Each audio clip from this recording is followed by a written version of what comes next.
Hey everyone, welcome back to another episode of Friends from Work. I'm Tom, this is Sean, and on today's episode we are going to be reviewing and breaking down the movie Bullet Train starring Brad Pitt, Aaron Taylor Johnson, who else? Do you remember their names? The guy from Last Samurai. Oh, Spoilers. Yeah. Spoilers, yeah. Sandra Bullock. Yeah. What's That's a girl's cameo. We'll break it down. Okay, we'll get into it. But yeah, hella big cast just because it came out on Netflix recently. It's not a cameo. She was in it the whole time. Okay. Anyways, I'm doing the intro, and this is you asked me. okay. And then Now I we're give you, you're like, no, this that's is wrong. a horrible intro. We're still keeping it. We do it live. Yeah, we're gonna break it down since it just came out on Netflix recently, this past Saturday, December 3rd. So yeah, we're gonna break it down, have a little fun with it. Before we do that though, do me a favor, leave a like and subscribe right now. Follow us on Instagram and TikTok. Whatever, I'm done. I tried the intro. Instagram, TikTok, YouTube, comment, especially the comments and the likes. Thank you. Thank you. Alrighty. Also, if I'm just gonna suck this next episode or two because I gotta cut my lips, so I'm not speaking well, which is horrible for a podcast. Yeah. But anyways, I'll start it off because I think we're gonna have vastly different opinions. I don't know about vastly. Vastly. I really enjoyed the movie. I wanted to see it when it came out in theaters. I just never got around to it. That was unfortunate, but I was so thankful when I saw it came out on Netflix. And I watched it the second I could. I still have to watch it one more time just because I really enjoyed it. There weren't many dislikes for me. The movie knew what it was in general. It was a solid action comedy movie. I never thought the dialogue was too played out or like the comedy was bad. The cameos, we'll get into the cameos a little later. The cameos were really funny, just surprising too. And I was reading more about behind the scenes. One of the cameos, I'll save that for later actually. But my general thoughts are really, this was a fun movie. And my biggest regret of this movie is I did not see it in theaters. I think it would have been a lot better experience in theaters. Brad Pitt looked like he had a blast. Everyone looked like they had a good time. And I feel like this was a pretty underappreciated movie for this year. I guess I can go with that if it's underappreciated. I didn't really hear much about it. I thought it was good as well. I don't know how much I was looking forward to it, but I do think it would have been better to see in theaters. I just watched it today. Well, last night, and then I rewatched most of it today just because I was kind of half-assed watching it yesterday. But I thought it was really good. I thought the pacing was really good. The plot was interesting.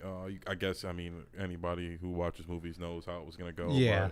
But, they had some twists and some turns that were fun. Yes. The action was really good, the fighting, and it was a lot of, like, close quarters combat. And it was, like, using the surroundings where they're, like, fighting with the trays. And yeah. the fucking, with the champagne bottle or and lunchroom. shit. They're in the lunchroom throwing water bottles at each Yeah. other. Like, that was really cool. Like I said, Brad Pitt, he looked like he had a lot of fun. Yeah. And like I said, the fighting with him, he did a lot of the fighting scenes with him. They were really well choreographed, and was like he was beating everybody's ass. Fun fact: the guy who directed it is Brad Pitt's stunt double, and the director of the movie. And Brad Pitt did 95% of his own stunts in this movie. I could tell that he did a lot. Yeah. of them. It'd be really hard to kind of tell. Yeah, no, you can tell. But I meant like if they're. Well, you could just tell when they're making it a point to you can't see their face when they're Yeah. fighting. And there wasn't a lot of that. There was a lot of like they were literally like hugging each other, like putting each other in headlocks. Yes. So I don't think they could have faked that. I'm sure they could have. They could have figured it out. But I think it wouldn't take it away from the movie. Yeah. But I thought Brad Pitt was good. I don't know what the big black dude's name was, but I thought he was. He was from Atlanta. He stole the show. Yeah. He did a great job. He was really funny. His character's name's Lemon. Lemon. Yeah. Yeah, they were called the twins. Yeah. He kept bringing up. He was like, "Oh, I learned about people from Thomas the Tank Engine." Oh my God! Yeah. Literally the whole movie. Every time he met someone new, he was like, "Thomas, this is how I know." And it was the funny part too was like. I thought was pretty cool in the movie is like when he'd run into like a parent, they'd like know exactly what he was talking about. Like the Asian dude who got shot. His son was in the hospital. He was like, "Yeah, it's a cartoon." He was like, the children's show. Yeah, like the girl had no idea what he was talking about. Like. So regarding attention to detail, I want to dive into that while I was bringing that stuff up. I think it wasn't like they half-assed it. I think it was their attention to detail and connection to everything and everyone played out very well. It seems messy, like when you're going through it initially. But then as you get deeper in, you see how like it wasn't messy at all. Yeah, it was really perfect. Yeah. So like some of the ones in my head, off the top of my head, um, what was it? The water bottle. I thought that was such a random scene, but then you remember you saw Brad Pitt pour that sleeping powder. Yeah, because you're into like, it. why'd he do that? I thought he was gonna force him to drink it, and Yeah. then like you remember like 40 minutes later it comes full circle and Yes. he drinks it. Then it doesn't even hit him right away. Then like No. 40 minutes later, Because you think he's dead, but he just passed out from the woozy and he sleeping just powder. passed out. Yeah, because at the beginning of the movie he's like, I worked out the formula because Yeah. she said he had killed somebody or something. Yeah, like and then that. he had a bulletproof vest. Like there's a bunch of plot twists. Yeah, there was, yeah, and like, or what I liked was the Hornet was in that fucking that costume the whole time. Oh, yeah. And you like they keep bumping into her. In my head, I'm like, somebody's Yeah. gonna be in that fucking suit. I was thinking it was 'Cause gonna be they like were, a like, funny messing- cameo. yeah, Yeah, I thought it was gonna be like- like the Channing Tatum cameo. Yeah, It was oh like yeah, that. Channing Tatum. Oh god, that was so funny. Like, is he friends with somebody? Like he He loves to do is. these like weirdo, like I'm does. gay cameos. He and does they're- that all the they're time. so, It's like, he's so like- funny. He's like, he's like, you want to make $200? He's like, is it sex stuff? He's like, he's like, I mean, okay, it's okay if it's not. And then he brings it back. He's like, "Is this part of the sex thing?" Yeah, when Aaron or when Kick-Ass comes Yeah, up with Aaron the gun, he's Taylor. like, Yeah. oh god, yeah. And then later when he gets back on the train after he throws him off, he's like, Yeah. he's got a great walk. He walks right past Channing Tatum. He's like, he's got a great walk. It's so good. Like I said, the movie was so Oh good. yeah! When I saw him, I'm like, "What the?" I thought he was gonna be a part of the movie, and he's just some random guy No. that says weird shit like 4 different times Yeah. in the movie. And the Carter thing, they mentioned Carter in the beginning of the movie. Like he's like, "Oh, Carter called in sick." Like it was such a quick little thing. Yeah, And then like later on, like at the end of the movie, that was such a pivotal thing. Like Brad Pitt could have died because the guy I thought he was honestly Carter. thought that was. I knew that was it in the first place. I thought when the movie started, I thought Carter was the Hornet, basically the dude who killed that yeah, guy's family. I thought so I'm like, too. he gets on the wolf dude. He gets on the.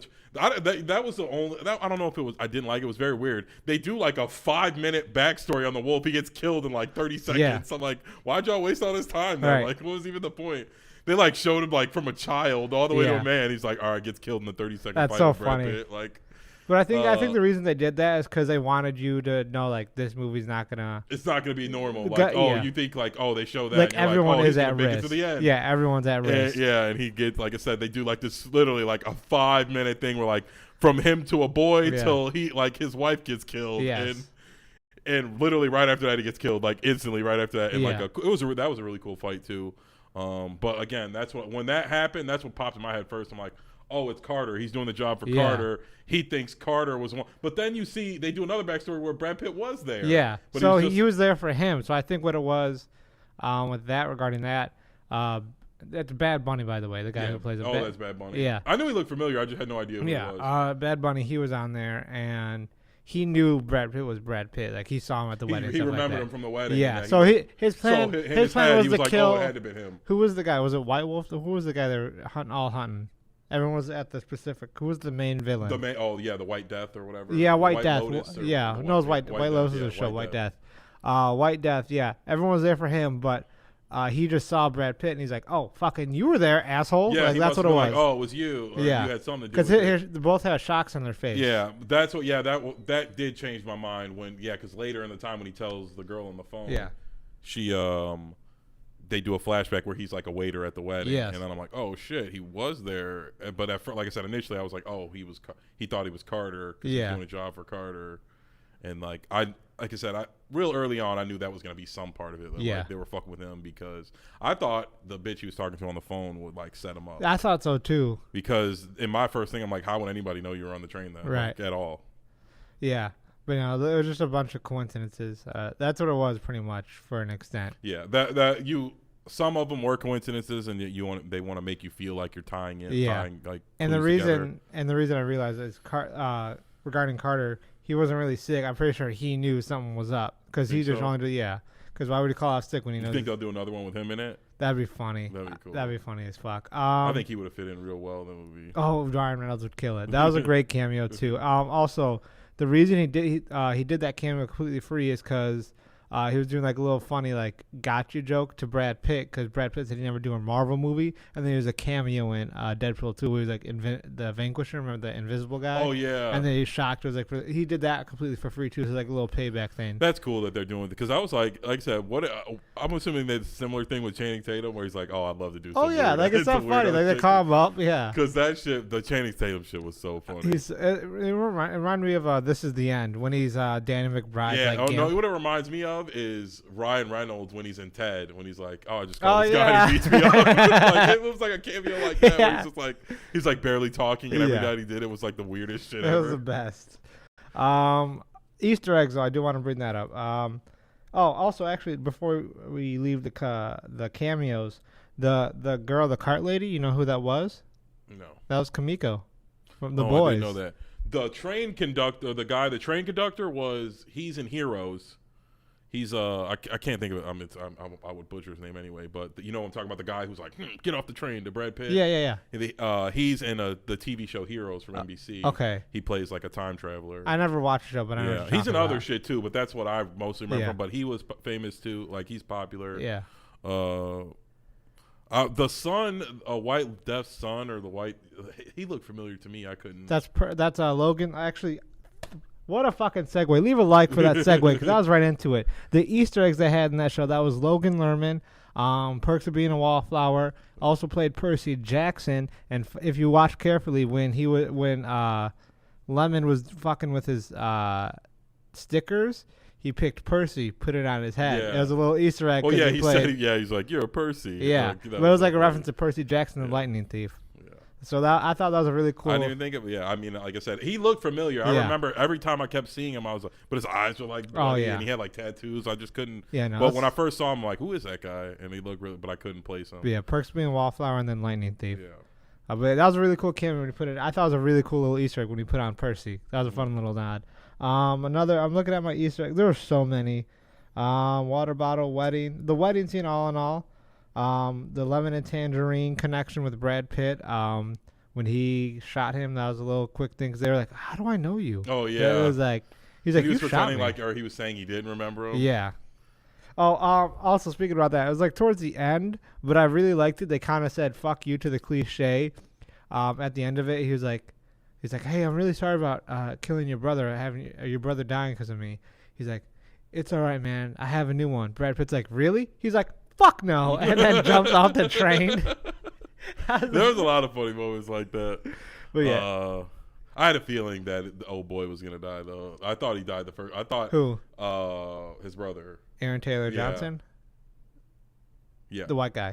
Yeah. I thought Brad Pitt was gonna throw him out when they flew out Oh yeah, I thought he was gonna. Yeah, I thought so too. But I'll give the movie credit there too.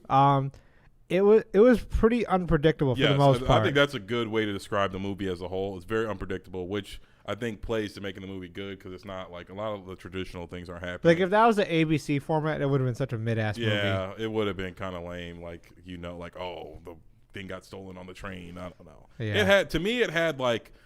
I describe it as like a goofy ass Kill Bill. Like it was like really cool fight scenes and like funny ass kind of dialogue. like corny, witty dialogue where like the banter, like all the dialogue's just banter, like them like going back and forth. You know what I mean? Saying smart ass shit to each other.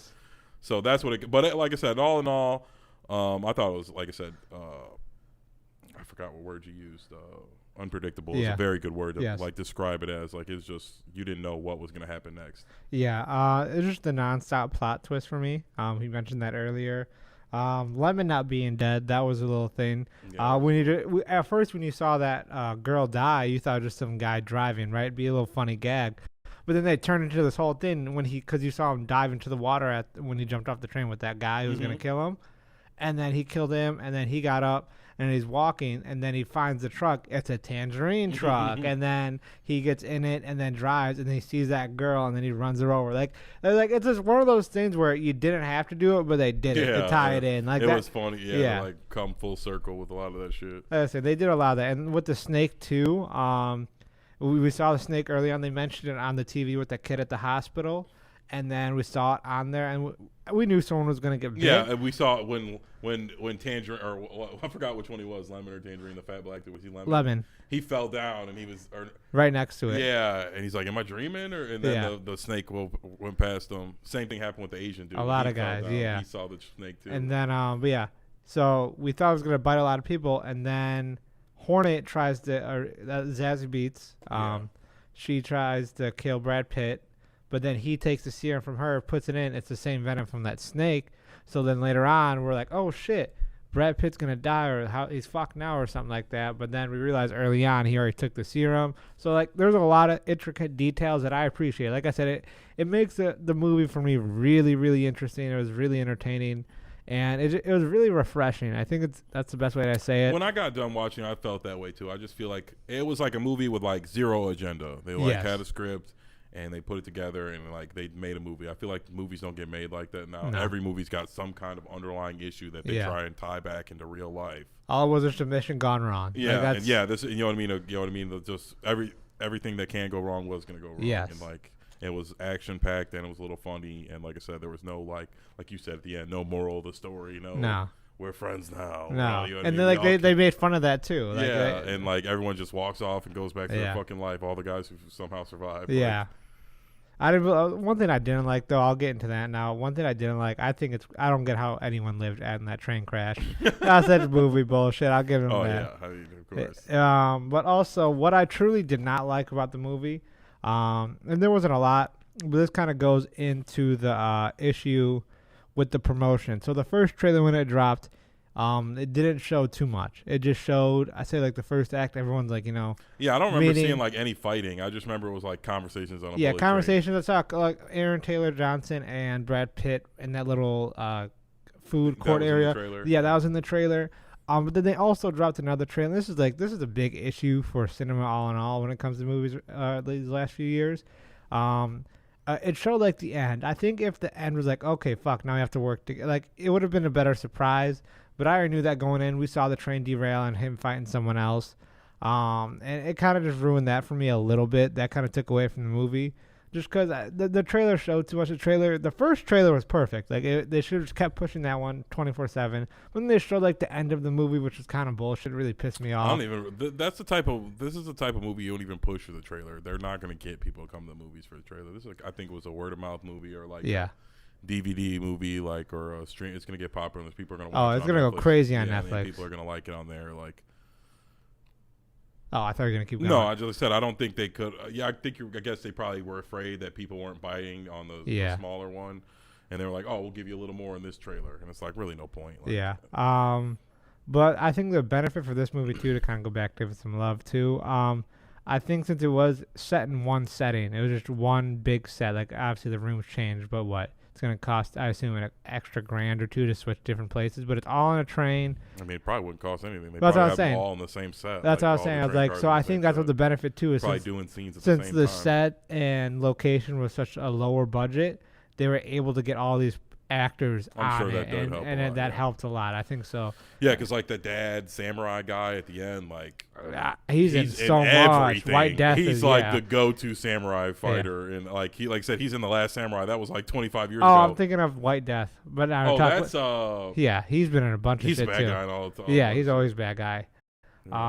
But yeah, I know what you're talking about. Yeah, the old guy who the grandpa to the son and grandson. But he's like in Last Samurai. He's in, like I said, any movie that has a samurai or Asian people fighting with swords. He is in it. And he does a great job. Like I said, that fight scene with him and that dude at the end when he killed him was dope. Yeah, and then the guy, he fucking cut him. He's like, oh, he's dead. Nope. And gets up. He's still up. Like, how the fuck are you alive? Yeah, he cut the shit. Yeah, that was cool. He like cut his arm. Oh man, that was fucked up. But yeah, I'm trying to think of anything else I really have to say. I mean, I really love this movie. It was, like I said, it's not too much to discuss. It was very quick pace. You'll probably like it. It's not. I'm sure it's got a little bit of rewatchability, but it's just a nice, fun, quick movie. Yeah. Like I said, with no agenda. It's just action, a little bit of funny in between, and like a pretty interesting plot. Like the plot isn't like whack. It's pretty interesting. You know what I mean? You get to play detective a little bit. Get a little bit of guessing game. I say that the words that best describe it, like we said earlier, is unpredictable and funny. I think fun cameos. Yeah, it was. Yeah, overall, like he said too, no lag points. I wasn't really upset with it. I didn't when I was watching it. It was very easy to watch. I wasn't like, let me pause it on board. It kept you on your it kept you entertained. That's what I should say. I would honestly rate this. Sean might think it's a little high. I'd probably put a 9 out of 10. Yeah, I'd definitely say that's high. I'd probably give it like a 6. Oh, I don't like that's above average. What's wrong with 6? Like I think it's better than most movies, but like I said, there's nothing super special about it. Like it's just some good, like I said, a solid movie. I am also rating this off of this year too. Like I got, like I said, I guess that's what what's I'm coming going out, off. but yeah, I mean, again, I don't like I said, I would say it was a 9. I think it was a really good movie. If you really like, if that's something more up your alley, like you like that type of movie, it's fine. So yeah, I think Smallville's a 10. Like I know he thinks the 100's a 10. The 100 is a solid 8.5. It's easy. a 2. No, it's way like It's a fucking 0. It's garbage. All right, but let us know what you think about Bullet Train. I almost said Knives Out. I keep saying Knives Out. I don't know. Not even Bullet Train close. in the comments if you want to see Brad Pitt in more action movies. I mean, how many's it been at this point? Not like that though, really. Like where he was like hand to Mr. hand. and Mrs. Smith, Yeah, with his wife. ex-wife. Hey Angie, hit me Well, up. I'm just saying, baby. like the hand-to-hand fight he got into with his wife in the kitchen. Like Yeah. he got into like with the black dude, Do you think that movie would get canceled now because it's beating a woman technically? No, it's women empowerment. That's true. She was just as good of a fighter as him, even though he had 60 pounds on her, could bench press more than her. Sean's sexist. Misogyny. All right, guys. But yeah, let us know in the comments below what you thought of it, what we should discuss in the next episode. Leave a like and subscribe. Follow us on TikTok and Instagram. Links are on the screen and down below. Other than that, I am Tom. This is Sean, and we'll see you guys next week. Or next episode, excuse me. Take care. Week episode. Well, shut Rest up. of your lives.